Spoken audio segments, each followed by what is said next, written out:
Welcome to 7 Trumpets Prepper, and on this video today, we're going to go over a day at the range and some of the weapons that you saw fired. Alright guys, I'm Kevin, the gear guy, as you guys might know me, and this is Brian, the survival guy. But we're going to talk about some footage you might see in the video today about our day on the gun range. Well, first off, one thing that we did is you might have seen a variation of weapons. There was a lot of different weapons out there. You want to get comfortable shooting as many different types of weapons as you can, because you may need to just randomly pick one up at some point, and you need to know exactly its functions, its capabilities, what its upsides and downfalls are. So you need to be comfortable shooting any weapon that you can pick up. Yeah, and the different weapons that we have out there, there's a lot of different shooting positions that we had to take.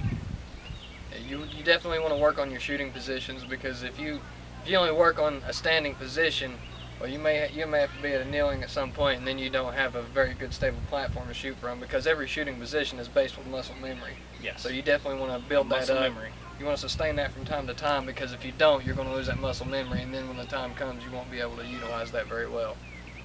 We exercised a lot as a group, as a community, and mostly we exercise this as with our shooting positions, is in case we ever had to repel marauders from our supplies, maybe that the government couldn't get out to aid us, such like Katrina and stuff like that, where it took 7 days for water to get out to the dome. Well, not here. We would protect our own. Well, anytime you have a national crisis or any kind of crisis of any level, the common society tends to, they get a little uproar, they get confused, they don't really know exactly what to do with themselves, because the law enforcement and people they rely on every day are out of the equation, because they're crammed full. What is it? It's 72 hours from chaos. 72 hours from chaos. So you definitely, you've got to look at the potential hazards, how long you might need to be able to stand by yourself until you can get some help. And some people, they're going to go try to take what you've got because they didn't prepare for anything themselves, and you may have to defend what you have against that.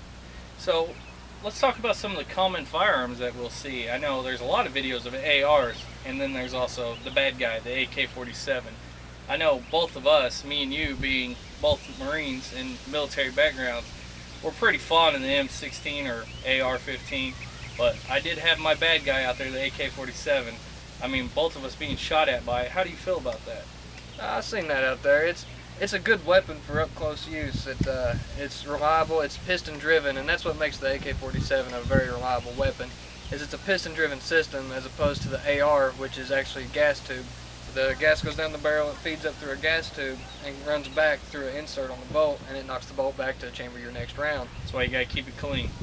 With the AK-47, it's a piston, so all of that carbon and everything is actually contained in a tube. It's just like an engine piston. It charges that bolt back and forth, so it's not blowing carbon, debris, or anything else into the bolt and causing it to jam up. So it has a lot more room for maneuvering.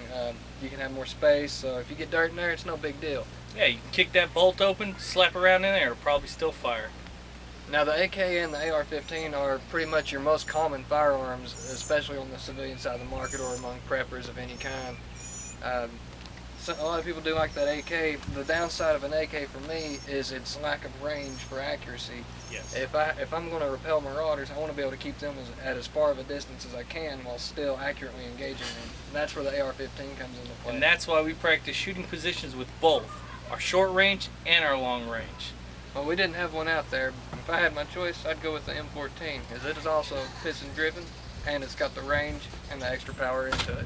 So stay tuned for this video of us on the range, and also look at the end, because we got a little surprise for you guys that you might like.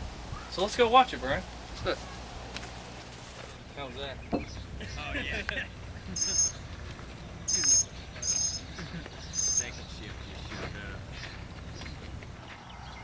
in the near future, if marauders come, this is what will happen.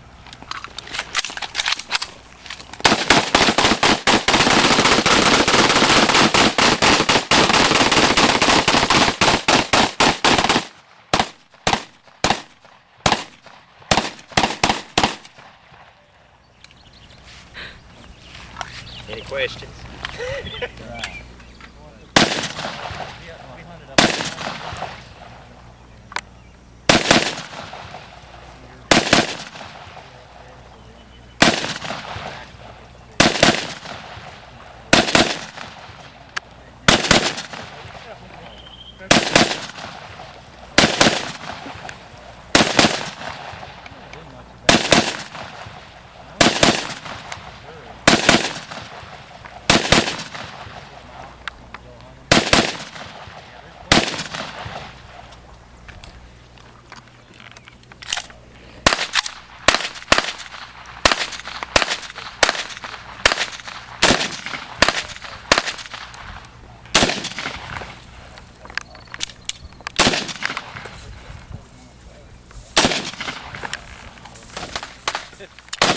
Get that little thing.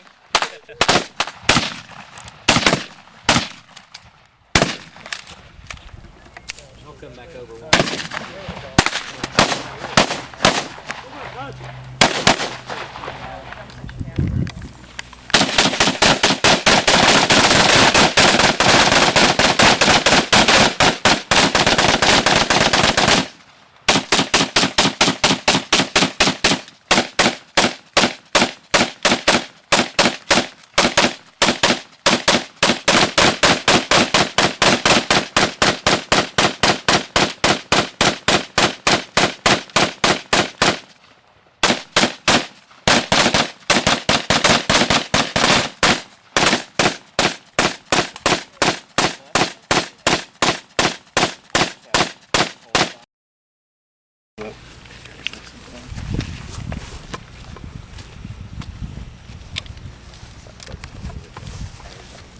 That you don't need to get any motion.